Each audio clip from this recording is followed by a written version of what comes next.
Today, I'm going to show you everything I learned from the past 30 days doing my scene mapping project.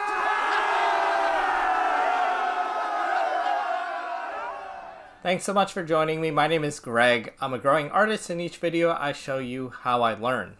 So I'm going to quickly go over my last video. This project is drawing a scene from real life or a picture and doing that in two different points of view. And the first view would be a bird's eye view, and the second would be any other view than what you would see or what was framed in that picture. The goals for this project were to think more consistently in 3 dimensions, and with a secondary benefit of getting better at perspective. Some of the difficulties I had doing this day to day is 1, just remembering to do something. So doing anything for 30 days is a feat in itself.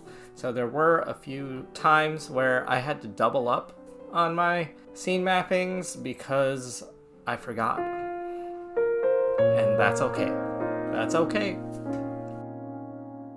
I found myself being fixated on what I was going to draw and trying to find the best picture, but I had to remind myself that that wasn't the most important thing.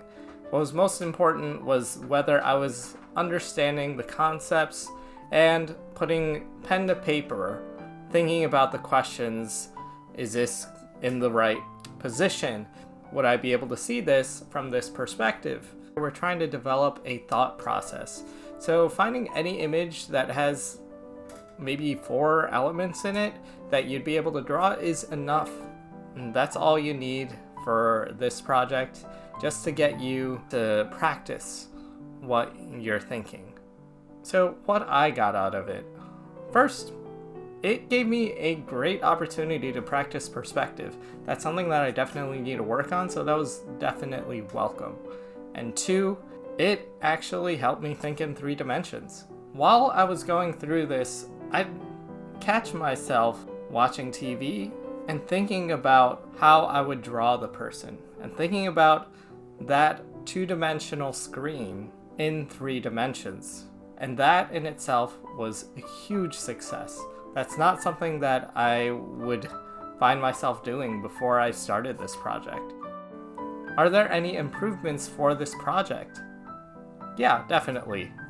One thing that I think I spend a lot of time on finding the right image. So instead of doing this with 2-dimensional images, I would recommend finding scenes around your house or outside or wherever you have access to and just drawing those scenes that are in front of you. So whether that's a desk, your bedroom, clutter in the corner of your house, the kitchen, or if you want to set up scenes for yourself, that's definitely something you can do. All right, the verdict. This was definitely a success. I successfully got everything that I wanted out of this, and I was even able to practice perspective. So that's wonderful.